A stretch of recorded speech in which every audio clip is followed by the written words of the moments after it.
pagi hari ini sebagaimana biasa kami mengundang Anda di Suara Pendengar di 0811 5012 304. Maaf hari ini saya agak-agak serak gitu. Ya, mudah-mudahan tidak mengganggu ya di pendengaran para pendengar.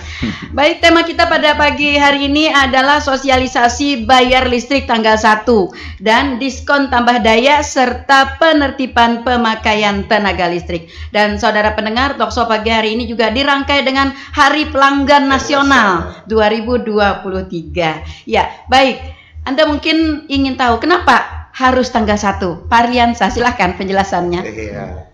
Mohon izin dulu Bu ya, kami menyapa dari masyarakat Kabupaten Tanah Laut. Siap. Assalamualaikum warahmatullahi wabarakatuh. Waalaikumsalam. Alhamdulillahirabbil alamin, kita bisa bersama-sama pada pagi ini untuk melaksanakan talkshow ya, yang mana kami dari PLN WLP Pelai Hari bisa berhadir dan diberi kesempatan dari Radio Tuntung Pandang FM Tanah Laut untuk memberikan inspirasi pagi untuk pagi hari ini. Untuk mengawali kami ada pantun pembuka dulu Bu ya. Baik, silahkan Pak.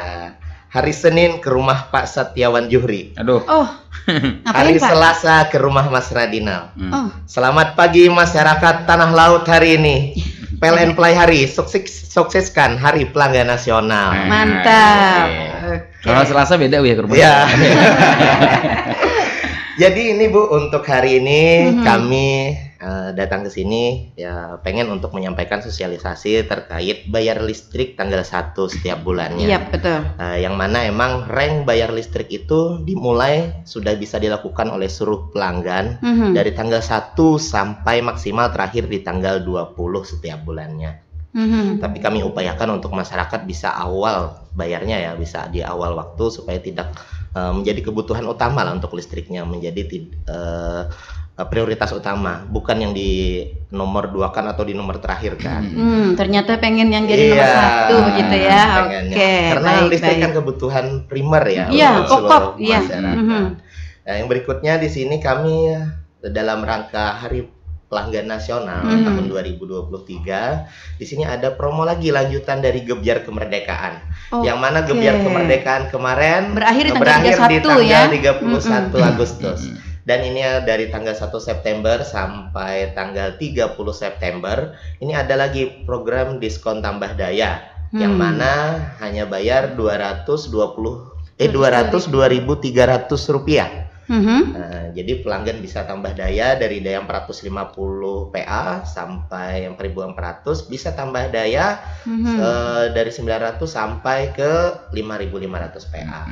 Lalu yang berikutnya di sini kami membawa tim dari Mas Kemal, nantinya akan menyampaikan terkait penertiban pemakaian tenaga listrik yang selama ini DPLN memang rutin melaksanakannya dari Senin sampai Jumat. Nah, di sini kalau di PLN itu namanya P2TL singkatannya, penertiban pemakaian tenaga listrik. Ya, kami harapkan dengan adanya sosialisasi ini nantinya masyarakat bisa mengetahui apa sih yang seharusnya, apa sih yang tidak diperbolehkan dalam hal penggunaan energi listrik. Saat ini masih banyak ketidaktahuan dari masyarakat ya dalam hal terkait penggunaan listrik. Mungkin sekian Bu, bisa kita lanjut nantinya. Pak Arliansyah, untuk tanggal 1 bayarnya begitu ya. Artinya tadi jangan sampai penerangannya sangat membantu kepada masyarakat begitu ya. Tetapi ketika pembayarannya nanti aja begitu ya. Iya. Padam sebentar ribut ya. Nah, karena nggak bisa kalau gelap-gelapan akan berbahaya nanti. Iya. Artinya Pak Arli meminta kepada seluruh para pendengar, khususnya pelanggan PLN untuk dapat memperhatikan ya Pak ya, memperhatikan untuk pembayaran. Tapi ini kan yang di pasca bayar atau yang di prabayar Pak? Pasca bayar Bu. Kalau prabayar itu suka-suka kita gitu ya? Iya, suka-suka pelanggan. Kalau mau menyala listriknya ya beli pulsanya kan. Jadi pembeda antara pasca bayar dan prabayar. Kalau pasca bayar itu atau KWH yang bulanan bayar itu dipakai dulu baru dibayar. Tapi kalau yang prabayar itu dibayar dulu atau sedia token dulu baru bisa dipakai. Jadi ada pembeda. Jadi yang pasca bayar ini kan sudah beralih beberapa tahun yang lalu kan Pak ya, diprabayarkan semuanya begitu, ditokenkan gitu. Nah, lalu yang pasca bayar ini Tanah Laut masih banyak atau masih gimana Pak? Saat ini sekitar 38.000 pelanggan kami masih pasca bayar. Lalu sebanyak 52.000 itu prabayar. Jadi emang lebih banyak KWH prabayar saat ini. Oke. Nah, lalu apakah ada program atau ada keinginan atau bahkan paling tidak ada himbauan begitu dari PLN sendiri untuk yang pasca bayar beralih ke prabayar, bagaimana Pak? Ya, emang saat ini kami sudah lama ya sebenarnya untuk mensosialisasikan terkait KWH meter prabayar, yang mana itu awalannya sudah ada di tahun 2012 ya, 2012 sudah ada KWH prabayar, sampai sekarang digalakkan KWH-nya itu semuanya KWH prabayar. Yang mana emang KWH prabayar itu lebih lengkap dalam hal terkait informasi dalam hal pemakaian listrik, bisa mengecek tegangan, bisa ngecek pemakaian, bisa mengontrol pemakaian dan sebagainya, dan lebih aman dibandingkan dengan KWH pasca bayar. Karena ada dua proteksi di KWH prabayar itu. Yang pertama D-meternya, yang kedua DMCB-nya. Jadi lebih sensitif lah dalam hal pengamanan ketenaga listrikan. Tapi untuk KWH prabayar ini emang kami rutin juga melaksanakan himbauan supaya masyarakat dalam hal pembayaran rekening listrik tidak terlambat, tidak terkena biaya beban, tidak ada sanksi pemutusan dan sebagainya. Ya kami himbau bisa beralih ke prabayar. Ya, pelanggan kita ini kan rata-rata kayaknya lebih ngefans dengan yang lama-lama Pak. Nah, ya seperti kayak lagu nostalgia gitu ya. Ya, seperti itu biasanya. Nah, yang pasca bayar ini kan yang lama nih, yang lama. Kalau misalnya mereka pasang baru sekarang, lalu minta ke pasca bayar, bagaimana? Saat ini untuk yang pasca bayar hanya ada untuk yang pelanggan 3 pasa Bu. Untuk yang masyarakat umum, kecuali untuk pemerintah daerah yang berhubungan terkait pembayaran rekening listrik bulanannya itu ada pengaruh ya. Itu kadang masih bisa kayak PJU, kan susah tuh kalau ngisi tokennya PJU di kampung-kampung, karena dia pembayarannya serentak dari kabupaten. Jadi saat ini untuk seluruhnya emang kami layani dengan KWH prabayar Bu, kecuali yang pelanggan 3 pasa mulai dari 6.600 PA ke atas. Betul, yang besar boleh. Ya, jadi hampir seluruh Indonesia sudah menggunakan KWH prabayar. Kalau ngotot misalnya pengen pasca bagaimana? Emang kebijakan dari manajemen Bu, tapi dilihat dari case-nya apakah ini untuk personal atau untuk pemerintahan atau untuk instansi lembaga begitu ya, yang memang butuhnya harus pasca bayar. Pasca bayar. Nah, jadi ini tadi malam juga sudah ditanyakan Pak. Kami ingin beralih katanya, ingin beralih ke pasca bayar. Nah, yang sudah mau beralih ke pasca, tidak bisa ya Pak ya? Ya, emang saat ini masih tidak bisa sih Bu, kecuali dia sudah naik daya tadi ke 3 pasa. Apalagi emang untuk KWH prabayar ini dalam hal pengelolaan PLN emang lebih murah ya. Pertama tidak dibaca lagi setiap bulannya oleh petugas. Kalau yang prabayar itu hanya 3 bulan sekali kami membacanya. 3-4 bulan berarti sekali. Yang bulan 2 bulannya itu estimasi ya? Untuk kalau untuk yang prabayar itu Bu, kami hanya pengecekan di lapangan untuk memastikan prabayar itu aman dan berfungsi dengan baik. Ya. Tapi kalau pasca bayar wajib dibaca setiap bulan karena berhubungan dengan angka pemakaian energi listrik oleh semua pelanggan. Kalau pra ini kan yang dibayar ke PLN hanya administrasi ya Pak atau bagaimana? Kalau untuk yang prabayar itu kan sifatnya kalau pelanggan beli token dulu Bu. Iya, beli token. Tapi yang untuk ke PLN-nya? Untuk ke PLN ada biaya abonemen atau gimana gitu? Enggak ada. Jadi dipotong dari tokennya itu. Dari token itu langsung. Baik itu untuk KWH pakai setiap bulannya sama pajak PPJ-nya sudah include di tokennya itu. Oke. Nah, ini mungkin yang berkaitan dengan beli tokennya 50.000 gitu. Tapi masuknya 30.000 itu ya, Pak? Nah, itu kadang persepsi masyarakat yang salah. Nah, ini. Jadi di KWH prabayar itu bukan satuannya rupiah, tapi satuannya KWH, Bu. Sedangkan harga KWH kita kan bervariasi, berbeda-beda. 450 karena subsidi, harga per KWH-nya 495, lalu 900, 615, ada yang 900 yang non subsidi 1200 sekian, lalu yang 1300 itu 1444,7 per KWH-nya. Jadi harga per KWH-nya berbeda. Misalnya dia beli pulsa 50.000 tadi. Nah, itu dikonversi dulu. Pajak PPJ-nya 10%, berarti 45.000 jadinya misalnya ya. Dari 45.000 dibagi dengan harga per KWH-nya. Misalnya dia daya 1.300. Berarti 45.000 bagi 1.444 ya akhirnya dapat sekitar 30-an KWH. Jadi satuan di KWH yang masuk ke KWH itu dalam bentuk KWH, bukan dalam bentuk rupiah. Nah, ini yang butuh diluruskan nih kepada pelanggan kita. Tanya-tanya juga tadi malam.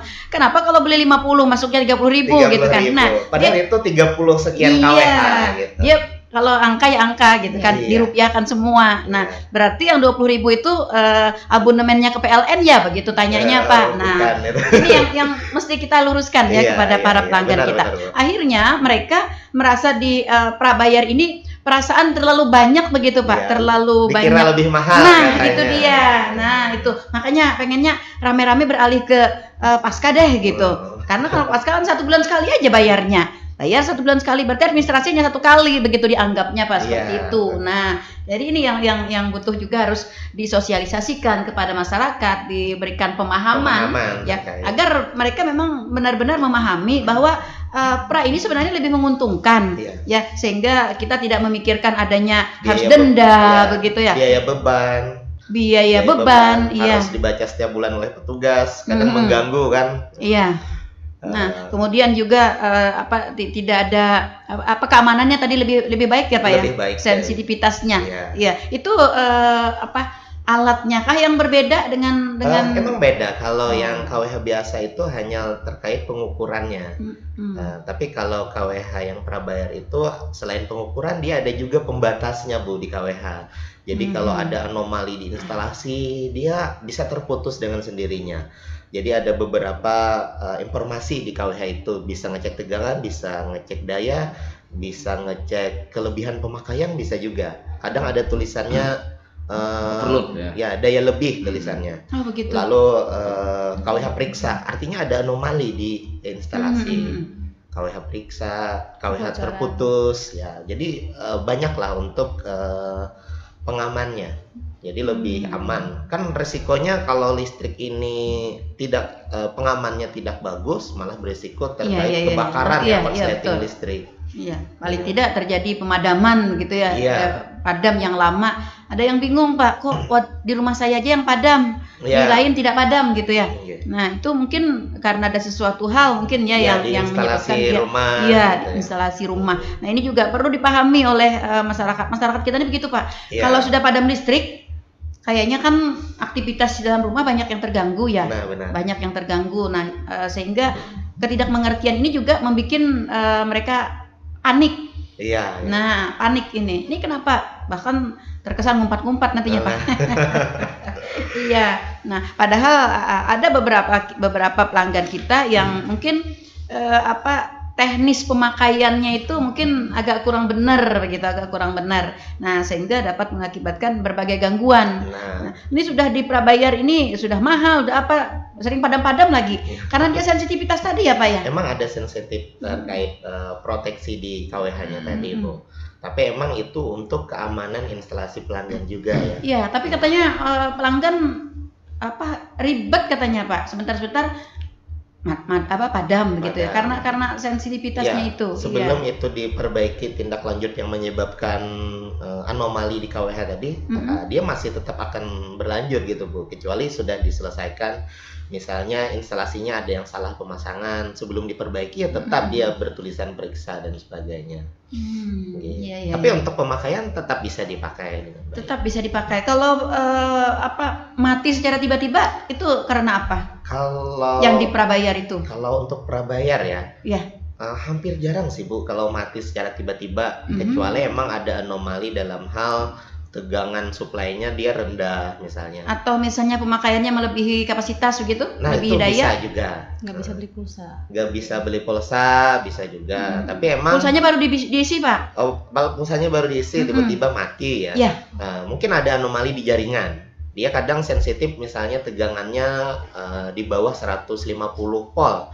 Dia otomatis padam sendiri Bu. Untuk saat ini. Oke, Daripada rusak peralatan lebih baik menunggu normal dulu kan. Nah itu. Begitu ya, iya betul sekali. Kalau misalnya kita ada batas maksimalnya kah Pak kalau di prabayar ini mengisi tokennya itu? Saat ini emang tergantung dari dayanya Bu ya. Oh, begitu. Jadi ada di tempat kami itu ketentuan 720 jam pemakaian setiap bulannya. Nah misalnya dia daya 900 ya. Nah dia 900 kali 720 jam dia dapat di angka 600-an kWh. Nah jadi kalau misalnya dia lebih sebulannya lebih dari 600 kWh, kalau ngisi pulsa itu mungkin 1 juta ya, sekitar 1 juta. Kalau misalnya saya isi dah 1 tahunan gitu. Itu bisa juga sih sebenarnya Bu, emang tergantung dayanya. Nah, selama dia tidak melebihi 720 jam atau batas maksimal pemakaian, kan nggak mungkin kita memakai full ya, dengan daya misalnya 900, 30 hari dikali 24 jam kan 720, artinya full memakai dayanya itu 900 PA atau 900. Kecuali ada anomali dalam hal mungkin pelanggan ini pembesaran daya gitu, ada anomali dayanya tidak standar sesuai seharusnya di daya kontrak PLN. Jadi emang case kenapa kami terkait ada P2TL ya sekalian menjelaskan terkait itu. Jadi di lapangan itu banyak terdapat temuan yang pembesaran daya tidak seharusnya sesuai dengan daya PLN. Dari mana pembesarannya? Nah, nanti mungkin bisa dibahas detail lah nanti oleh Mas Kemal ya. Oke. Baik. Jadi selama dia masih di bawah rank jam nyala 720 jam setiap bulannya, dia masih bisa memakai sesuai dengan ketentuannya. Oke. Bagi yang pasca bayar ini, Pak Arli. Ya. Diharuskan tanggal 1. Kalau lewat pada tanggal 1 maksimalnya tanggal berapa akan didenda atau akan diberikan peringatan atau apa begitu? Bahkan diputus sama sekali? Iya. Jadi kami jelaskan Bu ya, untuk KWH pasca bayar ini petugas kami itu menghitung pemakaian atau membaca di lapangan itu dari rank tanggal 24 sampai tanggal 20 sampai tanggal 30 ya. Misalnya dia jadi kami di tanggal 30 itu sudah bisa menerbitkan. Itu bulan berjalan ya Pak? Ya, di bulan berjalan. Jadi tanggal 1 itu rata-rata sudah terbit rekening kami di tanggal 1 setiap bulannya. Nah, jadi kenapa kami mengarahkan di tanggal 1 itu sudah mulai bisa melakukan pembayaran. Jadi toleransi PLN itu kan bisa membayar dari tanggal 1 sampai tanggal 20 setiap bulannya. Nah, setelah lewat dari tanggal 20, artinya tanggal 21, nah itu sudah akan muncul denda keterlambatan. Kadang petugas kami tanggal 21 ada yang langsung melakukan pemutusan sementara itu artinya sudah menunggak 1 bulan Bu ya. Itu kalau sudah lewat tanggal 20 itu artinya sudah menunggak 1 bulan, bukan menunggu bulan berikutnya. Tapi kalau sudah lewat tanggal 20 itu artinya sudah tunggakan 1 bulan. Nah, jadi tanggal 21 petugas kami memang ada yang khusus melakukan penagihan, ada yang melakukan pemutusan langsung. Nah, kalau sudah ditagih berkali-kali tuh timbul nggak bayar ya, akhirnya dilakukan pemutusan sementara. Nah, di sini pemutusan sementaranya dalam hal bongkar KWH meter dan MCB. Tapi pelanggan sudah melakukan pembayaran dan sudah lapor kembali ke PLN bahwa sudah bayar nih, nanti akan disambungkan kembali, dipasangkan kembali untuk listriknya. Baik. Tapi alhamdulillah Bu, untuk diketahui seluruh masyarakat Kabupaten Tanah Laut, kita terhitung dari tahun 2022 sudah nihil tunggakan setiap bulannya. Oh begitu. Iya, jadi mantap, mulai tahun 2020 Bu, tahun 2020 sampai sekarang sudah nihil tunggakan listrik setiap bulannya. Jadi emang kami menihilkan dari tanggal, ya rata-rata nihilnya tuh di tanggal 25, 26 sudah nihil seluruh tunggakan kami. Karena alhamdulillah untuk masyarakat Tanah Laut sudah banyak yang sadar terkait kewajibannya dalam hal pembayaran rekening listrik. Iya. Karena mungkin sadar bahwa itu adalah kebutuhan pokok begitu ya. Iya. Itu, Bu. Di samping kami emang dapat dukungan dari Bupati Tanah Laut melalui surat edaran terkait himbauan bayar rekening listrik di awal waktu. Oh, begitu. Nah, ini ada himbauannya sih, Bu. Himbauannya di sini himbauan tahun 2021 bulan Oktober nomor 500 garis miring 3152 Eko bulan 9 2021. Jadi sudah didukung oleh pemerintah daerah ya. Ya, dalam hal himbauan untuk pembayaran tanggal listrik, 1. Pembayaran listrik awal bulan. Awal bulan, oke ya. Berdampak juga sih sebenarnya Pak, kalau ketika awal bulan kita langsung bayar gitu kan.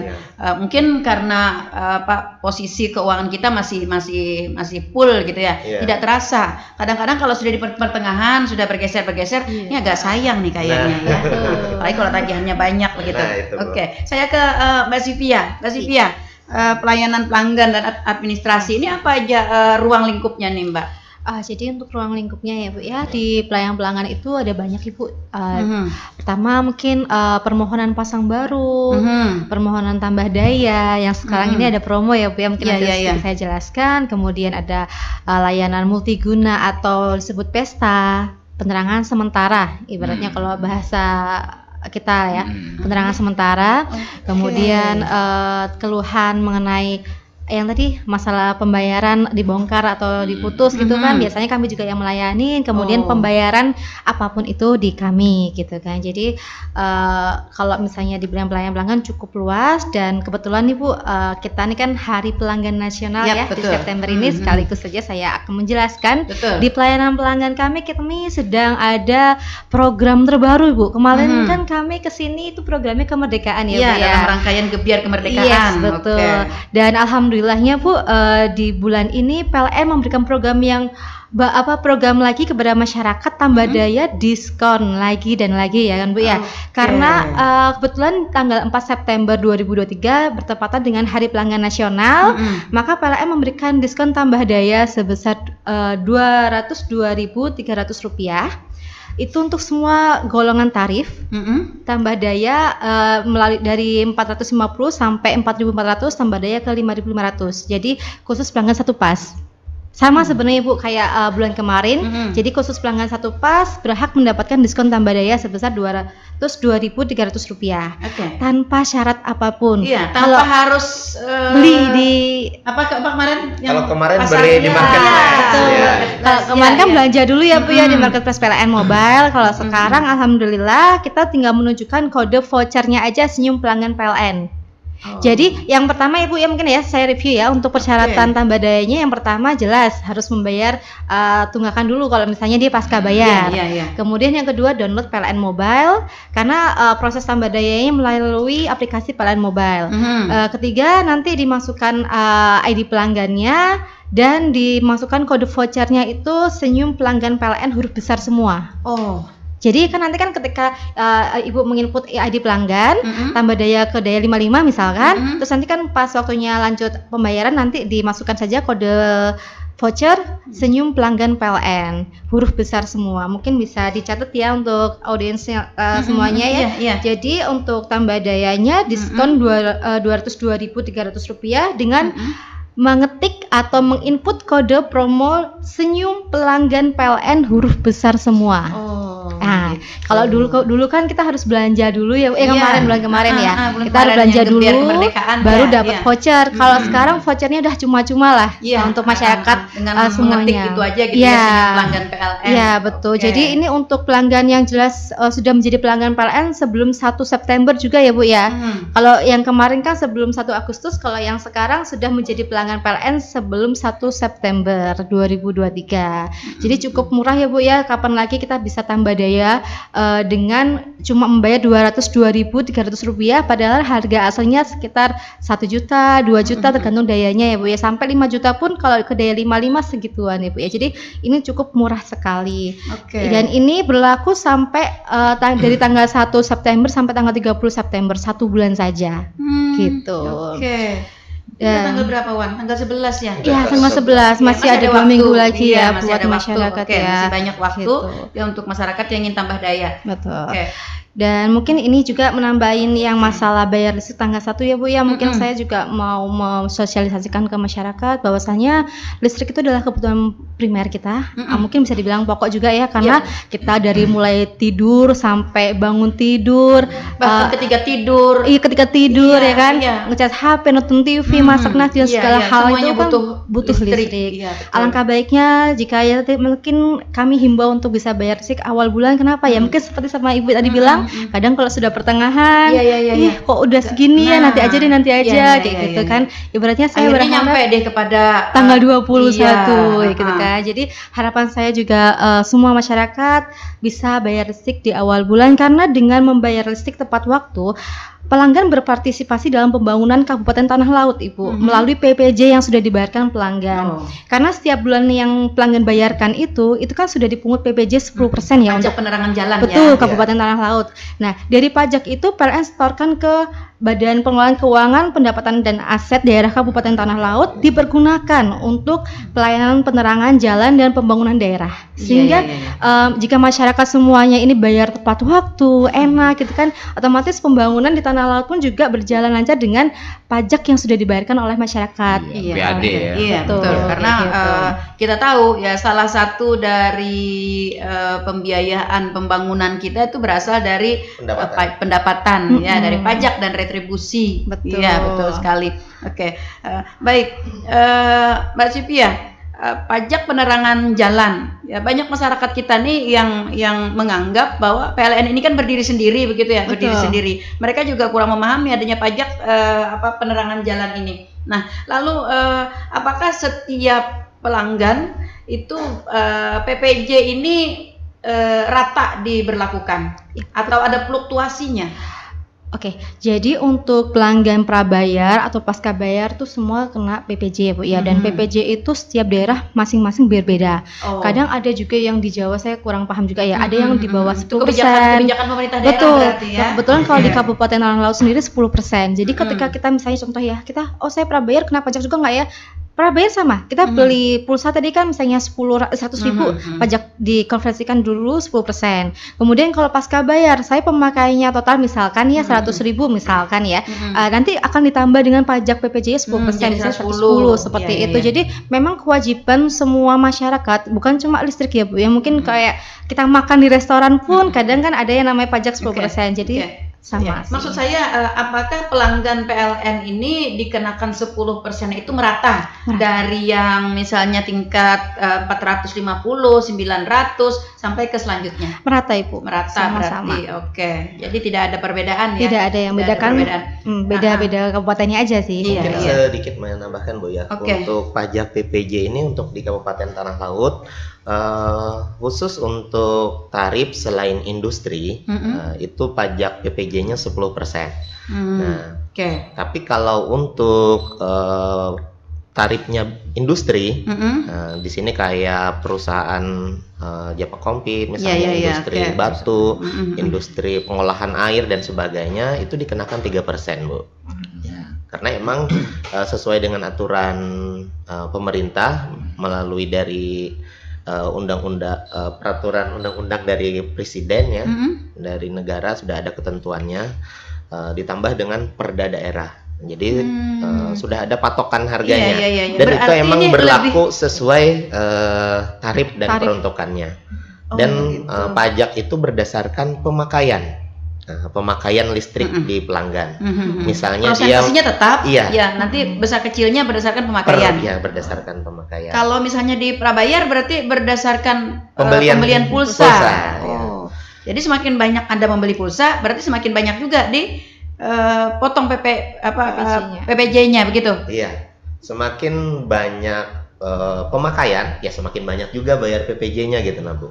Ya, tapi semakin sedikit pemakaian, misalnya dia beli pulsa 3 bulan sekali, cuman 100.000, artinya dia bayar PPJ cuman 10.000 misalnya. 3 bulan.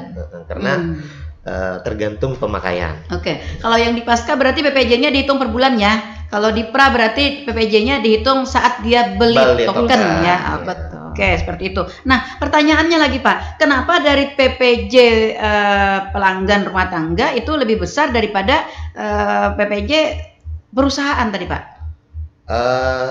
Ini kan industri ya. Industri pemakaiannya sangat besar rata-rata Bu. Oh begitu. Jadi dia walaupun dia 3% tapi dia menyumbang terkait PPJ sangat besar dalam hal pemakaiannya dia emang sangat besar ya. Dan itu emang rata-rata untuk melindungi mereka juga ya dalam hal sudah banyak pajak yang diberikan untuk pelanggan-pelanggan industri itu.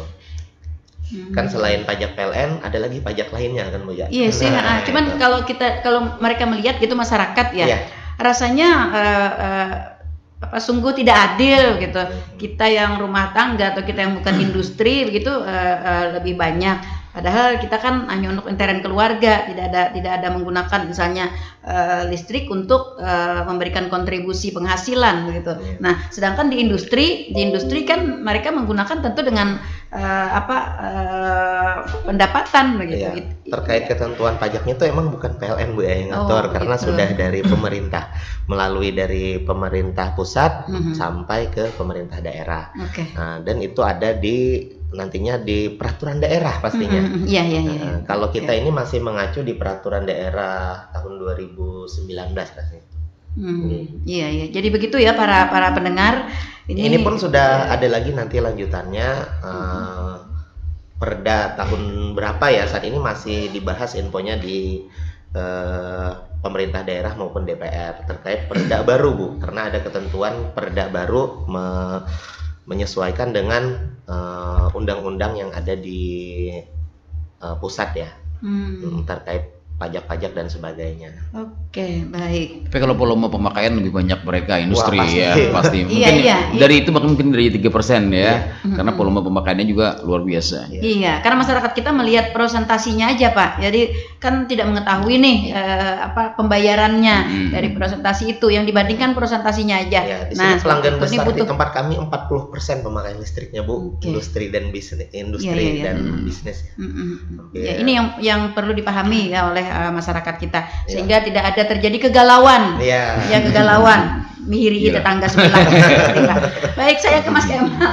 Mas Kemal, transaksi energi apa ruang lingkupnya Mas? Jadi mungkin izin perkenalan.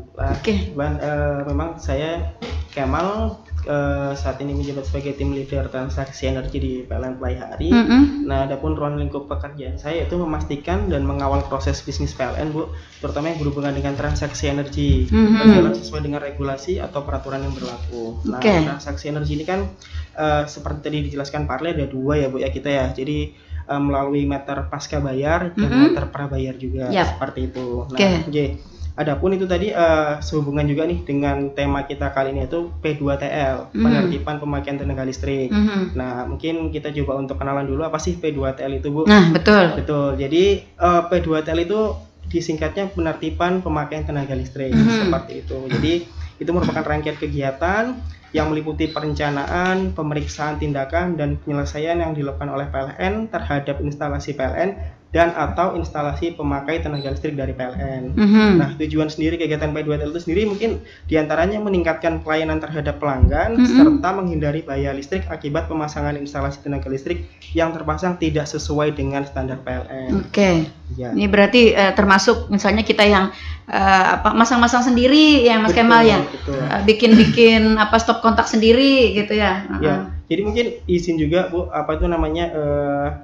penjelasan ya terkait dengan golongan-golongan pelanggaran sendiri, istilahnya tuh macam-macam jenis P2TL sendiri. Yang pertama ada golongan P1. Apa sih P1 itu sendiri? Yaitu merupakan pelanggaran yang mempengaruhi batas daya. Jadi mungkin saya jelaskan dulu kan. Jadi istilahnya yang terpasang di sisi pelanggan itu ada namanya APP Bu. Jadi alat pengukur dan pembatas. Nah, jadi di dalam itu tuh ada 2, yaitu kWh meter sebagai pengukur dan MCB sebagai pembatas. Nah, jadi itu apa yang dimaksud dengan APP. Nah, itu yang bikin sensitivitas katanya Pak Arli tadi ya. Iya. Ya, yang pembatas itu. Betul. Jadi golongan P1 ini merupakan pelanggaran yang mempengaruhi batas daya untuk pembatas. Jadi istilahnya dari sisi pelanggan ada dalam tanda kutip mungkin mengganti sendiri pembatas daya di sisi pelanggan sendiri itu kan Bu, itu kan nggak sesuai standar tuh, yang harusnya misalnya terpasang 4 ampere daya 900 dipasang daya 6 ampere 1300. Emang bisa Pak? Bisa Bu. Ganti sendiri gitu? Ganti sendiri. Kemungkinan itu mungkin ada itu ya Bu ya, komunikasi ke oknum-oknum instalatir seperti itu. Dan itu pelanggaran ya? Itu termasuk pelanggaran. Oke, lanjut. Ada konfirmasi ke PLN. Nah, itu untuk kan pasca itu ya. Pasca dan Semua. Pasca dan semua. pra. Kalau pra kan biasanya ada kodenya. Ada kodenya di Betul. PLN ya. Lebih banyak ke pasca Oke. seperti itu. Nah, itu kan juga berbahaya Bu, karena kan harusnya MCB itu kan fungsinya mengamankan dia ya. Jadi mengamankan peralatan atau rumah pelanggan dari arus lebih akibat hubung singkat. Apabila misalnya dari sisi pelanggan melakukan pelanggaran untuk mengganti MCB dari mereka sendiri, itu berpotensi juga untuk kecelakaan. Terjadi bahaya. Betul, kecelakaan bahaya di sisi pelanggan. Lalu mungkin yang berikutnya yaitu golongan pelanggaran P2, yaitu merupakan pelanggaran yang mempengaruhi penukaran energi. Nah, seperti apa? Nah, jadi kalau yang pertama tadi P1 itu khusus pembatas MCB Bu. Kalau yang kedua ini dia P2 ini dia MCB-nya tetap, tapi secara pengukuran KWH dia ada dalam tanda kutip di otak-atik Bu, sehingga tidak istilahnya tidak bisa mengukur sebagaimana mestinya. Seperti itu. Dalam hal apa bisa mengotak-atik ini Pak? Dibongkar atau di apa? Betul, bisa dibongkar. Jadi istilahnya mungkin itu secara kabel di otak-atik atau berani mungkin banget ya. Betul. Iya. Pernah terjadi ya Mas? Pernah ada terjadi begitu, seperti Masya Allah. itu. Iya. Itu untuk golongan pelanggaran P2. Lalu yang lanjut untuk golongan pelanggaran P3 yaitu melakukan pelanggaran yang mempengaruhi batas daya dan mempengaruhi pengukuran energi. Kedua-duanya Bu. Diutak-atik nih kedua-duanya. Betul, wow. Kedua-duanya. Ini seperti apa nih? Jadi misal secara tadi yang sudah saya sampaikan Bu, jadi secara kilometer dia juga sudah di otak-atik, terus secara pembatas daya juga sudah di otak-atik juga diganti, atau bisa juga sambung langsung sebelum KWH meter. Jadi istilahnya itu ada sambungan yang tidak melewati KWH meter. Iya. Kalau bahasa saya itu mencuri ya. Betul. Nyantol langsung kan, tidak melewati pengukuran gitu. Betul. Jadi kan istilahnya kalau misalnya kita sambung langsung tanpa KWH meter itu kan dia tidak terukur dan juga tidak ada pembatasnya itu Bu. Itu apakah itu berbahaya Mas Kemal? Sangat berbahaya itu Bu. Sangat berbahaya karena istilahnya secara instalasi pun tidak sesuai dengan standar PLN seperti itu. Itu kan kita tidak bisa menjamin itu sesuai standar apa tidak gitu kan Bu. Apakah yang kabel yang digunakan standar, MCB yang digunakan standar, itu kan kita tidak bisa pastikan seperti itu. Lalu yang terakhir yaitu golongan pelanggaran P4 merupakan pelanggaran yang dilakukan oleh bukan pelanggan. Seperti apa? Jadi istilahnya mungkin sambung langsung tanpa KWH meter. Jadi di rumah tersebut belum ada terpasang kilometer, belum berlangganan ke PLN, tapi mungkin langsung ngambil dari tiang seperti itu Bu, dari saluran langsung mengalir ke rumahnya. Itu semakin berbahaya juga Bu, karena istilahnya tidak ada APP di sana. Kalau misalnya kita nyantol di tetangga untuk rumah sebelah gitu, itu masih dilegalkan ya? Itu mungkin pernah dibahas juga sama Paring ya Pak lah, termasuk dengan levering ya Pak ya, atau over spanning, meskipun sebenarnya tidak disarankan seperti itu. Karena kan secara instalasi itu belum tentu dengan standar PLN juga, meskipun sebenarnya sudah terukur di kilometernya tetangga ya. Tapi yang nyantol ini belum terukur ya, kualitas dari instalasinya. Betul. Iya, apakah dia memakai kabel yang sesuai atau gimana gitu ya. Sama mungkin yang terakhir untuk golongan P4 itu merupakan KWH meter terbang Bu, mungkin kalau bahasa kami ya. Gimana tuh bisa terbang? Kalau biasanya di rumah tuh ada piring terbang, gelas terbang. Iya, ini ada KWH terbang, saya bingung juga. Jadi istilahnya KWH meter pindah persil ya Bu ya. Jadi kan kalau kita tuh melakukan pasang baru, itu kan sudah ada hasil surveinya Bu ya, istilahnya tuh lokasi itu tuh sebenarnya pasang baru itu di mana gitu kan. Misalnya terpasang di persil A gitu Bu ya. Ternyata setelah beberapa tahun mungkin dia rumahnya diroboh, dia atau mau pindah rumahnya kosong, betul, gitu dia ya. mau pindah ke rumah baru, dibawalah meternya juga ke rumah barunya. Nah itu kan, nah itu sudah terjadi pelanggaran sebenarnya Bu, karena sebenarnya meter awalnya terpasang di parcel yang sebelumnya. Meskipun lokasi rumahnya itu tidak berjauhan, Mas Kemal. Betul, selama itu dia tetap tidak boleh. Tetap tidak boleh, karena parcel kan hitungannya dia sebidang tanah ya Bu ya. Misalnya pun dari sisi jalan seberang ya Bu ya, pindah ke seberang lainnya itu kan otomatis secara parcel sudah berbeda. Oke. Nah itu tidak boleh. Oke, maksud saya dalam berdekatan ya. Jadi tanah itu jadi satu, misalnya ini tanahnya saya gitu ya, 1 hektar. Betul. 1 hektar. Kemarin itu kan saya bikinkan kos-kosan di ujung sini gitu ya. Nah lalu kos-kosan ini saya pindah ke sebelah sini. Nah lalu KWH-nya juga saya pindah ke sini juga. Ya itu masih dalam satu dalam- parcel iya, ya Bu satu ya. boleh Kalau ya. masih dalam satu parcel masih Bu secara aturan. Oke. Karena itu parcelnya. Jadi belum Iya. disebut KWH terbang ya. Iya. Yang lebih dominannya KWH meter terbang atau KWH meter pindah ini berpindah lokasi dan apalagi sudah berpindah pemilik. Nah, itu dia ya. Rumahnya sudah berbeda, pemiliknya sudah berbeda gitu ya. Apalagi sudah lokasinya berbeda juga. Oke. Memang yang lebih banyak kami dapatkan di lapangan ini yang itu tadi, ketiga-tiganya lokasi berpindah, pemiliknya berpindah, bangunan berbeda. Oh gitu. Ini apa yang akibatnya Pak jika terjadi seperti itu? Emang pastinya akan kami lakukan penertiban sesuai ketentuan P2TL tadi Bu ya. Dan pastinya itu dianggap non pelanggan. Dia nantinya akan ada tagihan susulan dan membayar pasang baru kembali kalau untuk meter pindah. Oh begitu. Karena dia kan tidak terdaftar untuk lokasi barunya ini untuk langganan PLN. Dan meter yang seharusnya itu bisa dikembalikan sebenarnya ke lokasi awalnya. Itu bisa. Tapi kalau sudah lokasi awalnya tidak ada lagi ya berhenti, dianggap berhenti yang terdahulunya itu. Oh, ditutup baru pasang baru. Yang bangunan barunya ini pasang baru. Karena begini bisa jadi undaja nukari ya, nyawa tuh. Nyawa kan udah ada terpakai jual lagi. Itu Pak Harli sering seperti itu terjadi. Padahal PLN itu hanya menjual suplainya Bu. Kami gitu. PLN itu menitip ya untuk KWH meter, kabel SR itu milik PLN semuanya. Oh begitu, Jadi di garis bawahi ya, iya, milik PLN. Ya, tidak boleh ditransaksikan oleh pelanggan. Nah, kadang persepsinya bayar ke PLN itu bayar untuk mendapatkan KWH. Iya, persepsinya Pak, seluruh yang ada di situ itu milik pelanggan, termasuk KWH itu juga. Jadi di garis bawahi di KWH-nya itu pun ada tulisan milik PLN ya. Jadi kami hanya nitip alat ukur di tempat pelanggan. Oh, ada ya tulisannya ya? Iya, emang ada. Ada, dilihat nggak? Jadi seluruh KWH itu pasti ada tulisannya. Oh, begitu. Kecuali yang mungkin yang terdahulu. Baik yang pasca baik yang pasca ataupun yang pra ya. Iya. KWH milik PLN. Kabel SR-nya pun milik PLN. Jadi kalau ada yang rusak selama itu emang tanggung jawab PLN, pasti PLN yang ganti dan tanpa biaya. Termasuk KWH tadi kalau rusak tanpa biaya juga digantinya. Oh, begitu. Iya. Karena itu milik PLN, Bu. Iya. Oke, Mas Kemal. Jika terjadi pelanggaran dari P1, P2, P3, P4, apa sanksinya untuk pelanggan kita?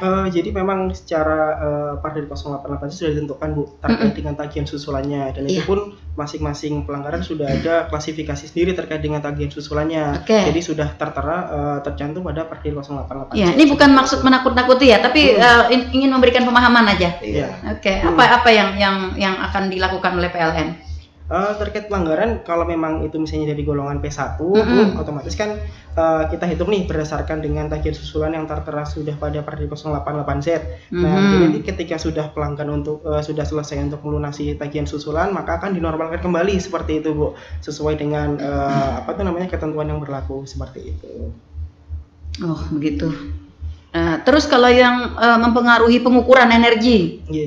Sama gitu juga ya? Sama juga perlakuannya. Jadi istilahnya mungkin kan itu kan sebagai barang bukti KWH-nya dibawa dulu ke kantor. Jadi nanti ketika pelanggan sudah menyelesaikan tagihan susulannya akan dipasang meter baru lagi yang sesuai dengan standar PLN seperti itu. Tapi itu tidak pasang baru kembali. Iya, tidak pasang baru kembali karena sudah berlangganan.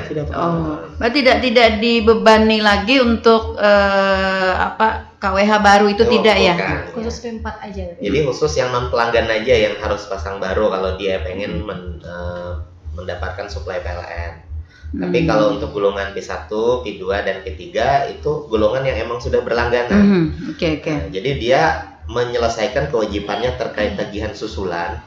Tagihan susulan itu sebenarnya untuk membayar pemakaian yang tidak terukur, tapi diestimasi gitu ya. Begitu ya. Diestimasi. Dan itu sudah hitungannya emang jelas. Emang hitungannya sesuai dengan aturan di Perder 088 tahun 2016. Sudah ada hitungannya dan itu pun sama se-Indonesia Bu hitungannya. Karena sudah dari pemerintah yang ngaturnya, bukan dari PLN sendiri gitu ya. Jadi bukan suka-suka PLN ya. Boleh didiskon nggak Pak nanti? Emang sesuai dengan temuan di lapangan dan golongan pelanggarannya Bu. Dan daya menentukan besar tagihan. Daya yang di pelanggan itu misalnya dia di lokasi berlangganan daya 450 sekian biayanya, daya 900 sekian biayanya. Semakin besar dayanya, semakin besar tagihan susulannya Bu. Oh begitu. Oke. Mas Kemal, saya berpihak ke pelanggan nih. Iya. Bukan berarti sudah jatuh ketimpa tangga ya. Iya. Sudah mungkin motivasi dari melakukan pelanggaran itu mungkin karena keterbatasan ya. Karena keterbatasan. Ketika diketahui oleh PLN, akan menambah lagi kan biaya ya untuk pembayaran denda dan sebagainya. Apakah ini ada kebijakan? Ada kebijakan untuk pelanggan kita yang seperti ini, Mas Kemal? Terkait dengan kebijakan sendiri, kalaupun kebijakan mungkin ini terkait dengan itu ya Bu ya, terkait dengan kalau dari sisi pelanggan misalnya. Tadi saya sebutkan Pak Ali kan sudah ada ketentuannya nih. Betul, gitu dari sisi pelanggan sendiri. Tapi saya mau tuh tidak bisa bayar Pak. Ya, saya tidak. Mungkin nanti kita bantu ke prosesnya itu secara cicilan ya Mbak Sivia ya. Jadi kita bantu secara cicilan dengan kebijakannya kecicilan ya. Kalau pengurangan nggak ada ya? Nggak ada. Karena baku tadi Bu secara hitungannya. Menyertakan surat keterangan saya. Keterangan tidak mampu. Iya. Bagaimana ini ya? Saya ingin berpihak karena banyak ditemukan juga Mas Kemal seperti itu di lapangan ya. Seperti itu di lapangan. Apalagi misalnya ini kasusnya ini seperti misalnya rumah yang ditinggali itu rumah orang tua Pak Arli. Rumah orang tua, memang orang tua dulu kan orang berada mungkin ya, rumah besar. Nah dulu juga biaya PLN kan tidak terlalu mahal. Jadi agak banyak gitu ya ininya Pak. Nah sekarang daya kontraknya besar. Iya. Nah terus turunan-turunannya begitu ya, sudah tidak semampu itu lagi gitu. Nah cuman tagihan PLN kan sama nih, rumahnya itu juga gitu kan, pemakaian listriknya kan tentu lebih sama juga. Nah tapi daya pembayaran mereka tidak. Nah lalu berpikirlah untuk mengurangi atau apa. Ini kalau dalam hal kasus-kasus seperti ini apa yang harus dilakukan oleh pelanggan Pak? Jadi emang saat ini Bu ya, kami tiap hari rutin melaksanakan penertiban pemakaian tenaga listrik tadi. Oh begitu. Artinya turun ke lapangan gitu? Iya, turun ke lapangan. Emang ada petugas khususnya Mas Kemal yang turun? Dari vendor sih Bu. Oh vendor, oke. Dan emang sudah dikhususkan untuk melaksanakan pemeriksaan dan penertiban. Kalau untuk pelanggannya itu selama dia belum ada temuan, dia berlapor inisiatif sendiri di kantor, mungkin masih bisa kita bijaksanai. Oh ini, artinya menyerahkan diri ya, dalam artian supaya dia berupaya bisa normal kembali. Tapi kalau dalam hal ini sudah terjadi pelaksanaan di lapangan, nah itu otomatis kami harus mengikuti sesuai dengan aturan yang berlaku Bu, karena sudah jadi temuan di lapangan. Beda halnya dengan dia berinisiatif sendiri, minta bantu, Pak ini sebelumnya emang ada kasus lama misalnya dan itu belum dilakukan pemeriksaan, mungkin bisa itu kami bijaksanai ya, karena belum jadi temuan di lapangan oleh tim. Tapi kalau sudah dilakukan oleh tim, otomatis sesuai dengan ketentuan dan tagihan susulan yang berlaku di perusahaan Bu. Oke Pak, ini ada pertanyaan. Kemarin kan ada kebijakan tambah daya ya. Nah ada pelanggan kita yang sudah tambah daya. Tambah daya, tapi ternyata prosesnya berjalannya itu hampir sama dengan yang tidak tambah daya. Ini benarkah atau gimana ini Pak? Proses apanya Bu? Artinya ketika kemarin misalnya dari 900 ya, dia tambah daya ke 1300. Nah, kemarin katanya pakai AC 2, kalau yang 900 jeglek. sekarang 1.300 pasang AC 2 tetap jelek juga. Nah ini Bu. Ini apa penjelasannya Pak? Pertama ini Bu ya, untuk kasus pelanggan-pelanggan yang tambah daya. Nah, sebelum tambah daya, apakah emang benar MCB-nya itu sesuai dengan standar PLN? Siapa tahu sebelumnya emang sudah dibesari duluan. Saat tambah daya PLN tidak memeriksa. Emang petugas tambah daya itu rata-rata vendor juga yang melaksanakan. Sedangkan material yang kami siapkan itu pastinya kondisi baru semua dan sesuai dengan ketentuan ya. Dan emang akurat ya pastinya, tidak abal-abal. Pasti standar PLN yang dikeluarkan oleh PLN pasti baru semua. Kalau yang terdahulu misalnya dia kok tahan, habis pas tambah daya malah nggak tahan lagi, berarti ada masalah nih dengan MCB yang terdahulu. Dulu nggak tahan Pak, habis itu pasang daya tetap nggak tahan juga. Iya. Berarti pengukuran saat mau tambah dayanya mungkin gini. Bisa juga salah hitungan. Salah hitungan Bu. Kan tadi kemarin kan mungkin bulan lalu kan saya bilang, oh kalau AC-nya segini kira-kira berapa sih dayanya kan gitu ya. Nah jadi setiap AC itu kan beda-beda ya Bu ya, berapa wattnya. Jadi kalau memang 2 AC kita harus bisa menghitung, oh watt AC ini misalnya 500 misalkan ya Bu ya, sama tambah ada 2 AC berarti 1000 belum lagi nanti nyalain kayak Magicom. Jadi kulkas, kalau jadi itu harus dihitung semua Bu. Oh misalnya ternyata pemakaian saya sehari itu sekitar 2000 kWh, berarti kan kita minimal 2200. Tapi kalau ternyata pemakaian kita kurang dari 1000 kWh, oh mungkin cukup aja 1300. Jadi harus ada perhitungan saat ingin tambah daya, jangan sampai ibaratnya udah tambah daya ternyata masih kurang. Gitu. Begitu. Apakah hal-hal seperti ini Pak Arli? Apakah hal-hal seperti ini diberikan sosialisasi kepada pelanggan kita? Emang kalau pelanggan itu datang ke kantor ya, pastinya akan kami tanyakan seberapa sih kebutuhan tambahan listrik di rumah pelanggan. Jadi tidak semerta-merta dia tambah daya dari 900 ke 1300. Iya, aman katanya ya. Iya. Nah, pelanggan biasanya image-nya seperti itu, Pak. Padahal kalau dihitung-hitung sesuai dengan beban tambahan dia melebihi dari 1300. Akhirnya dia kayak sia-sia katanya ya tambah daya. Padahal dia seharusnya ketingkatan yang lebih besar. Misalnya dari 1300 ke 2200, 3500 sampai 5500. Nah, emang saat ini banyak di lapangan ya terjadi yang kasus P2TL pembesaran daya tadi Bu, yang gelombang P1. Dan itu emang di lapangan sangat banyak kami temui. Dan itu emang bertahap kami tindak lanjuti, kami surati sebelum tahap pemeriksaan di lapangan. Emang mumpung saat ini ada promo tambah daya, lebih baik kita menambah daya dibandingkan dengan pemakaian yang mengutak-atik yang tentu saja sangat berbahaya. Penggunaan listrik tidak sesuai dengan ketentuan. Artinya ada penyalahgunaan artinya ya. Atau AC-nya yang low watt pilih ya. Iya, betul. Jadi kalau biasanya ada pakai converter, ada yang pakai inverter ya, supaya memang lebih dominannya itu waktu tarikan pertamanya itu. Tapi kalau sudah berjalan normal dia stabil. Bebannya. Biasanya mahal juga ada stop startnya Pak ya. Ini yang juga kurang dipahami Pak oleh pelanggan. Jadi ketika nyalakan AC, nyalakan 2-3 jam, nanti saya mau ke pasar tak matikan. Nah, nanti datang dari pasar nyalakan lagi begitu ya. Nah, es aja Bu, pulang pasar mau es aja. Oke, ada beberapa, boleh bertanya Bu ya? Ada beberapa pertanyaan nih Pak ya. Saya gabung aja nih. Yang pertama ini ada aplikasi PLN mobil ya. Saya pernah dengar aplikasi PLN dan saya belum pernah menggunakan aplikasi PLN mobil ini. Dan kalau kita apakah beli token di sana? Apakah sama dengan harganya dengan biasanya kita pakai aplikasi banking ya, aplikasi di ATM atau di gerai-gerai lainnya, apakah kan biasa ada potongan ya dari adminnya? Kalau di aplikasi PLN mobil kita beli 50.000 token, emang 50.000 juga bayarnya? Nah, itu kan bedanya. Yang pertama Bu ya, oke. Langsung lanjut kedua Bu ya. Ya, pertanyaan kedua. Kira ada ke gerai-gerai ponsel, gerai-gerai PLN Pak ya, untuk apakah ini legal Pak? Yang biasanya pembayaran orang membangun di rumah, ada bisa pembayaran listrik, ada yang mungkin mereka mengenakan juga biaya admin mereka sendiri ya. Apakah ini legal atau kok memang ada dapat dipercaya ditunjuk PLN Pak? Emang agen resminya memang ditunjuk PLN, biasanya ada agen rumahan Pak ya. Pembelian token bisa dilakukan di sini. Ya, itu kok jadi apakah semua orang bisa membangun itu? Apakah semua orang bisa mendirikan agen tersebut? Apakah legal dari PLN? Dan yang ketiga Pak, mohon maaf. Jadi yang ketiga kan kita biasanya ada event besar Pak ya, event besar dengan menggunakan kapasitas besar listrik yang besar Pak ya. ini kan seperti yang disampaikan Bapak tadi yang kapasitas listrik sementara ya, Nah, ini kan biar jelas tahu nih masyarakat ya, teknisnya yang legal ini bagaimana Pak untuk mengajukan hal ini. Jadi vendor-vendor juga biasanya bingung juga Pak.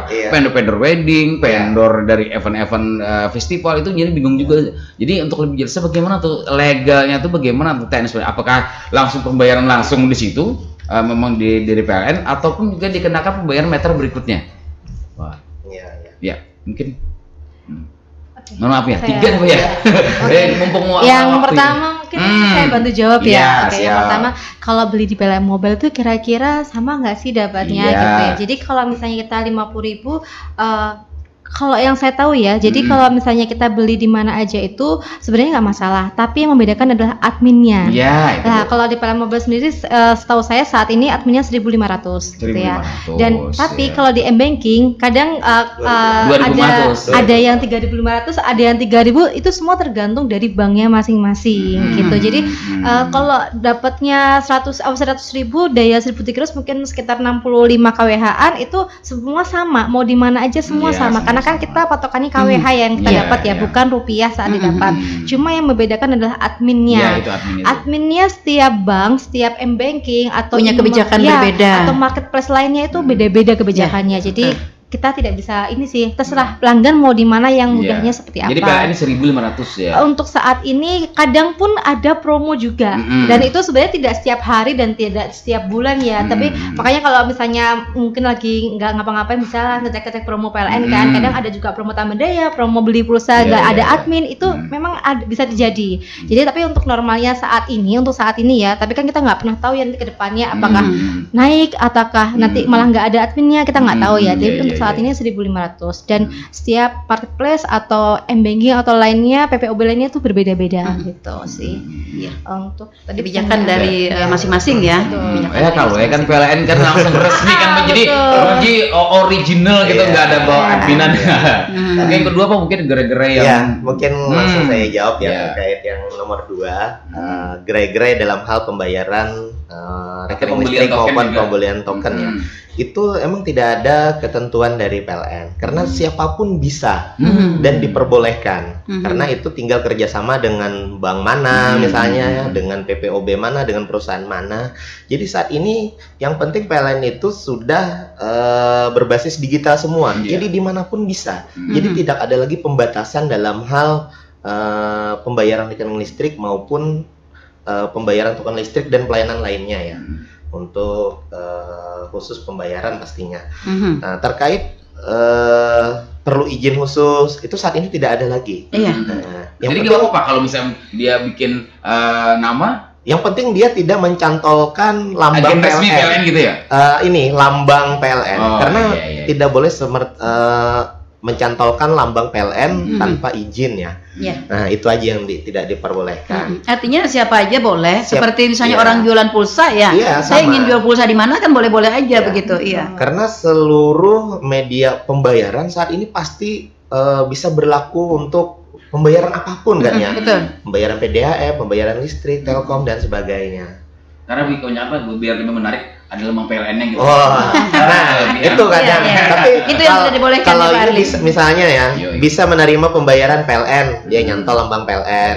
Tapi kalau dia kalimatnya kayak kerja sama dengan PLN ya, tidak, itu yang tidak diperbolehkan. Tapi kalau hanya sekedar untuk bisa menerima pembayaran PLN, ada lambang PLN, bisa melakukan pembayaran Telkom, ada lambang Telkom misalnya, itu mungkin tidak terlalu masalah sih. Oke, buat loss listrik Pak.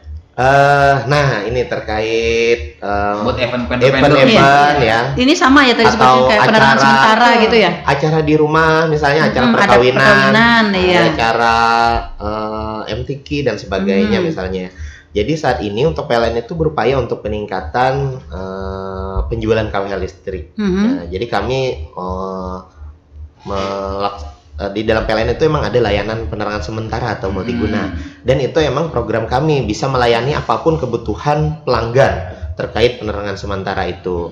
Nah, terkait biayanya emang sudah ada ketentuannya. Ada per hari, 2 hari, minimal 1 hari ya. Nggak ada yang bisa setengah hari, mungkin tidak masuk ya hitungannya. Tapi kalau untuk layanannya hanya kami harapkan bisa 2-3 hari sebelumnya. Jangan langsung dadakan. Memohon ya. Iya, emang hari ini gimana? Ya, apalagi dengan event-event besar ya. Event-event besar kami kadang perlu material, perlu alat. Contoh ya yang kami di acara kemarin MTQ dan Gema Al-Quran, kami menyiapkan layanan multiguna kemarin. Malah multigunanya pakai yang tanpa padam dan tanpa kedip, pakai UPS besar. Mungkin UPS-nya ada masih di lapangan Pertasi itu di samping panggung kemarin kami pasang. Itu contoh layanan misalnya menggunakan daya besar dan lebih handal, misalnya tanpa kedip, pengen tanpa adanya listrik padam sama sekali. Karena kita internasional kemarin karena ada ajang internasional, jadi kami siapkan sesuai dengan peralatannya. Tapi wajibnya ya pasti harus mengajukan permohonan multiguna dulu. Selama tidak mengajukan ya kami dari mana gitu ya ketentuannya dasarnya untuk membackup terkait event-event khusus. Ataupun untuk kayak rumah dia mengajukan paling tidak lebih duluan, tapi itu tanpa sesuai dengan permintaan ya. Misalnya tanpa kedip, misalnya multiguna biasa, karena ada pembeda sedikit dalam hal biaya. Nah lalu pembayaran tadi Pak? Untuk pembayarannya bisa berbasis aplikasi PLN Mobile. Nanti ada nomor register yang disampaikan. Sudah deal dong, dia ACC misalnya daya pengen multiguna daya 5.500, biayanya sekitar 250.000 misalnya ya. Karena ada hitungannya sesuai dengan daya Pak di PLN. Misalnya 250.000, nanti kami buatkan nomor registernya, dan nomor registernya itu bisa dibayar dimanapun. Ya sama kayak pembayaran rekening listrik juga gitu. Atau bayar di PPOB, di mobile banking, PLN Mobile bisa. Jadi semuanya bisa. Bayar pada saat mau akan atau bayar duluan. Karena PLN itu harus bayar duluan baru bisa melakukan pelayanan. Minimal H-1 hari ya. Karena kita perlu menyiapkan material tadi. SDM-nya juga. Menyiapkan personelnya. Dan pastinya kapan dibutuhkan ya. Misalnya Pak, kami besok acara perkawinan. Jadi sore itu sudah kami pasang duluan. Misalnya hari Rabu, jadi Selasa sore sudah ada petugas yang melakukan pemasangan multigunanya. Apalagi saat ini kan banyak event-event perkawinan, itu pasti ya di setiap desa. Jangan nanti sampai ada band Pak yang tampil, ada organ tunggal, drummer kawakan. Kadang jangan sampai ya ada itu tadi menyantol langsung. Lebih baik multiguna tapi resmi dan lebih dikenal dengan paku tancap ya. Iya, daripada tahu amat pakai paku tancap. Atau dicurigai nih. Jadi di lapangan emang sering kedapatan kayak gitu. Ada kabel SR kami bekas paku gitu ya. Itu familiar di paku tancap yang gitu ya. Akhirnya kan untuk acara belum belajar nih saya mencantol langsung malah nantinya kan hitungannya tidak berkah ya. Lebih baik kita yang sesuai dengan untung kalau misalnya tidak terjadi bahaya untung kalau tidak terjadi bahaya. Iya betul. Dan dendanya lebih mahal daripada multiguna. Dan dendanya lebih mahal daripada kalau ketahuan. Betul sekali. Baik, saya masih ke Mas Kemal. Mas Kemal, seperti tadi diperbincangkan, banyak terjadi ada pelanggaran. Nah, apakah P2TL ini bisa turun ke rumah pelanggan sewaktu-waktu atau pas ketika mensinyalir ada pelanggaran, atau memang dalam kondisi adem-adem ada program untuk turun ke pelanggan? Dan ketika turun ke pelanggan, apa yang dilakukan di pelanggan kita? Baik Bu, jadi istilahnya mungkin terkait dengan ruang lingkup pekerjaan teman-teman di lapangan seperti teman-teman P2TL di lapangan. Yang jelas itu memang dasar mereka untuk cek pelanggan ke lapangan itu juga mungkin berdasarkan dengan histori pemakaian pelanggan seperti itu. Jadi kok tiba-tiba ada penurunan yang drastis gitu ya? Betul, salah satunya seperti itu. Misal mungkin juga tidak melakukan pembelian pulsa, mungkin seperti itu juga Bu. Jadi istilahnya ada dasar juga teman-teman dari tim lapangan untuk melakukan pemeriksaan ke pelanggan seperti itu. Jadi seperti itu mungkin. Artinya tidak ada program yang menetap nih dari PLN. Misalnya dalam 1 tahun kan biasanya kan kita bertahap ya. Misalnya tahun ini kita akan menyasar dulu misalnya ke sekian ratus pelanggan untuk P2TL mengecek gitu ya, mengecek ke rumah pelanggan gitu. Nah nanti tahun berikutnya bergulir sampai habis pelanggan kita nanti kembali lagi seperti itu. Maksud saya ada sebuah rutinitas Oh ya, jadi mungkin rutinitas secara daerah pemeriksaan ya Bu ya, mungkin waktunya. Jadi ada seperti itu memang. Jadi istilahnya mungkin kita bergilir dari daerah A, mungkin besoknya ke daerah B, sampai seterusnya seperti itu Bu. Mungkin tapi tetap berdasarkan dengan data yang ada di PLN itu sendiri. Oke, Mas Kemal, ini kan sering terjadi penyusupan begitu ya, mengenali petugas P2TL ini. Kalau ada datang tiba-tiba ngetok rumah nih, nah ternyata bagaimana kita mengenali apakah itu memang petugas P2TL asli atau tidak gitu? Kok pertanyaannya kayaknya kayak agak nyimpang gitu. Jadi gimana? Pengganti meter sekarang Bu ya? Ada yang pengganti meter juga. Iya betul. Jadi mungkin ya Bu, yang mungkin agak rawan juga ya di sini itu lagi ramai juga nih. Iya betul. Dalam kutip berkedok istilahnya PLN gitu. Iya. Padahal sebenarnya belum saja ya mungkin ya. Nah jadi mungkin hal yang pertama perlu diketahui mungkin dia terkait dengan surat tugas Bu, surat tugas resmi ya. Jadi istilahnya pasti petugas itu pasti mempunyai surat tugas resmi. Jadi misalnya dari sisi pelanggan atau masyarakat masih ada ragu-ragu atau enggak gitu kan, bisa ditanyakan surat tugas resminya. Nah jadi seperti itu. Terus yang kedua jelas berpakaian dinas resmi. Jadi membawa tanda pengenal serta membawa perlengkapan P2TL yang diperlukan di lapangan. Jadi itu sih mungkin Bu. Jadi yang pertama surat tugas resmi, terus lalu mungkin seragam dinas sama tanda pengenal ID card. Itu mungkin yang perlu diperhatikan sebelum mengizinkan petugas untuk masuk ke rumah. Jadi seperti itu Bu. Oke. Nah lalu terhadap kayak pembelian kayak kilometer tuh ada tutup KWH. Iya, ini sering juga nih. Bahkan terkesan kayak nodong gitu. Ini 150 harus bayar sekarang gitu. Ya, gimana Pak Arli? Nah, itu Bu, untuk PLN saat ini tidak ada melakukan jual beli dalam hal tutup KWH meter. Nah, itu pastinya ada oknum yang mengatasnamakan PLN. Nah, jadi saat ini sudah emang kami himbau jangan sampai ada yang melakukan pembayaran ya. Kadang petugasnya itu memaksa ya dan mengatasnamakan PLN itu wajib dari PLN. Padahal itu oknum ya yang mengatasnamakan. Jadi oknum penjual dia menjual tutup KWH meter misalnya 100.000 wajib bayar ya. 150 Pak kemarin. Ya, padahal dari PLN tidak ada terkait beli. Iya, saya kaget. Iya. Lagi aduh beli ini korban gini. Iya, korban. Korban juga ya, korban saya. Iya, betul. Dia pakai baju biru juga ini. Dan ini dari PLN Bu nih. Baju partai mungkin tuh Bu biru. Iya, bisa juga. Jadi harus diantisipasi ya di masyarakat jangan sampai melakukan pembayaran. Nah, itu yang atasnamakan PLN. Iya, betul. Itu yang harus diberikan pemahaman ya kepada masyarakat kita. Ternyata itu bukan resmi dari PLN ya, Pak ya. Dan PLN tidak ada melakukan se-Indonesia malahannya tidak ada terkait jual beli tutup KWH meter. Oke. Lalu kalau misalnya KWH yang pakai tutup dengan KWH yang tidak pakai tutup, apa keuntungannya Pak? Nah, emang yang pakai tutup maupun tidak pakai tutup itu melihat kondisi di lapangan ya. Kalau KWH itu sering kena panas dan kehujanan, mungkin lebih aman ya pakai tutup, ada pelindung. Tapi jangan sampai pakai tutupnya itu malah mengganggu petugas dalam hal melakukan pemeriksaan atau melakukan baca meter setiap bulannya. Selama itu tidak mengganggu petugas ya tidak masalah sebenarnya. Tapi emang malahan lebih banyak habis pakai tutup dipakai gembok lagi, akhirnya susah kan petugas kami. Iya. Kalau ada insiden bisa sulit Pak ya. Tapi dalam hal untuk keamanan KWH meter, misalnya supaya tidak kehujanan, tidak langsung kena sinar matahari, kena panas. Dari cuaca aja ya Pak. Iya. Tapi artinya keuntungannya hanya melindungi dari cuaca. Iya dari cuaca. Tapi kalau sudah aman aja dari cuaca yang terlindung misalnya jangan memang sampai ditutup ya. Kami harapkan tidak perlu ditutup. Oke, artinya tidak memberikan pengaruh yang signifikan begitu ya. Yang pakai tutup atau tidak pakai tutup ya, asalkan memang KWH itu berada di tempat yang terlindung atau kondisi aman. Ya, kondisi aman dari cuaca. Ya, jadi hambatannya dari cuaca aja kan Pak ya. Artinya kalau tidak pakai tutup tidak akan menimbulkan pengaruh dengan si KWH itu. Misalnya lebih cepatkah dia karena kena panas mungkin atau ditimpa angin begitu ya. Keanginan, jadi tidak akan lebih cepat muternya, atau bahkan kena panas kena dingin nanti kena plek gitu ya. Iya, enggak kan Pak ya?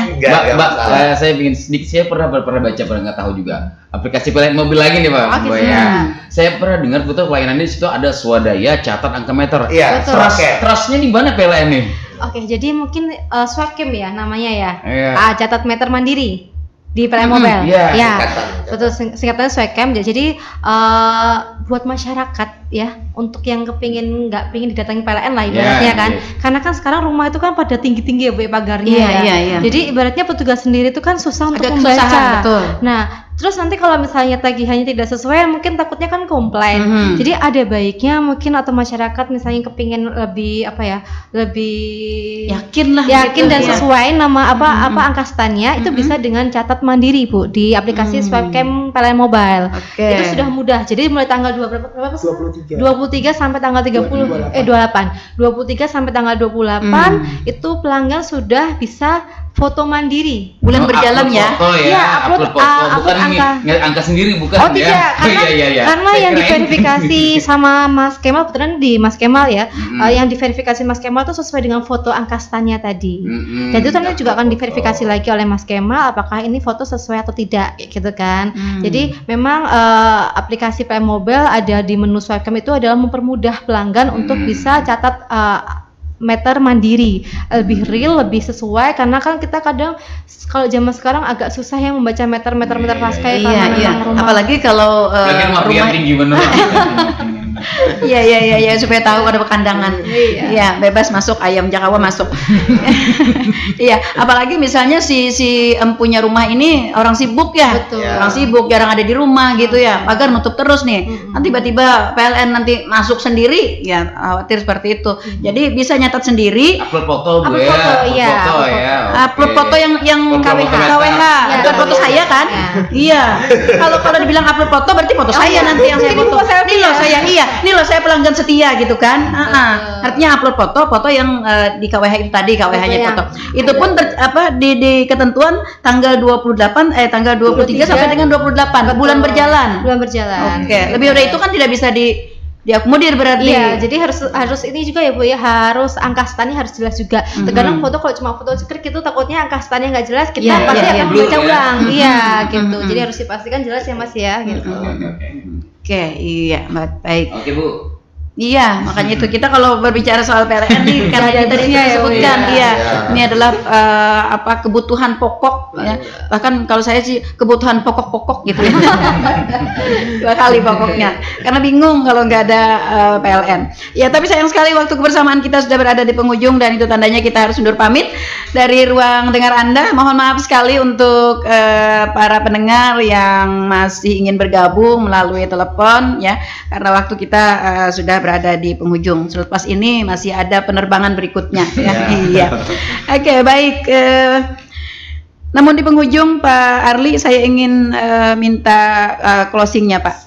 Berupa himbauan apa dan sebagainya. Silahkan Pak. Oke. Alhamdulillah kita sudah di penghujung acara. Kami selaku PLN OLP Pelai Hari mengucapkan terima kasih banyak kepada para pendengar masyarakat Kabupaten Tanah Laut dan kepada Radio Tuntung Pandang pastinya Ibu Nelly, Mas Iwan. Ya, semoga sehat selalu. Amin. Kami menghimbau kepada masyarakat pastinya agar bisa melakukan pembayaran listrik di awal waktu setiap bulannya dari tanggal 1 sampai tanggal 20. Yang kedua, dalam hal mumpung ada kesempatan program promo tambah daya yang masih listrik di rumahnya sering jeglek, yang masih tidak tahan, ataupun yang mendapati ada anomali, silahkan melakukan promo tambah daya ini mumpung lagi murah ya. Masalahnya kalau sudah biaya normal cukup mahal biaya tambah dayanya. Yang berikutnya terkait penertiban pemakaian tenaga listrik, kami harapkan dengan adanya sosialisasi hari ini masyarakat bisa lebih sadar terkait penggunaan listrik yang aman dan sesuai dengan ketentuan yang ada di PLN. Yang mudah-mudahan jangan sampai ada masyarakat yang melakukan penyalahgunaan dalam tenaga listrik. Ya, kita pastinya sesuai dengan aturan dan ketentuan yang berlaku di perusahaan maupun di ketentuan PLN ya. Akhir kata kami mengucapkan terima kasih banyak Bu Nili. Mudah-mudahan sinergi kita bisa terus terjalin ya, kami bisa mengisi acara nanti di kemudian harinya. Pantun penutup kami ada ini sedikit. Pagi-pagi bersantai meminum kopi, sore hari berkeliling sambil berlari. Cakep. Demikian penyampaian PLN Play hari. Semoga kita dapat berjumpa kembali. Amin. Akhir kata, wassalamualaikum warahmatullahi wabarakatuh. Waalaikumsalam warahmatullahi wabarakatuh. Baik, para pendengar, sampai di sini jumpa kita di Inspirasi Pagi edisi hari ini Senin 11 September 2023 bersama dengan PT PLN WLP Play hari. Kami mengucapkan terima kasih Pak Arli atas kebersamaannya pagi hari ini, Mbak Sivia dan juga Mas Kemal. Ya, semoga apa yang kita berbincangkan pagi hari ini benar-benar dapat memberikan pengetahuan kepada masyarakat agar kita dapat menjadi pelanggan yang baik dan benar. Oke. Dan kami mohon maaf untuk sesuatu hal yang kurang berkenan di hati. Terima kasih juga kepada para pendengar kami yang sudah setia stay tune di 102,3 LPPL Radio Tuntung Panang FM, radio berinteraksi untuk pembangunan Kabupaten Tanah Laut.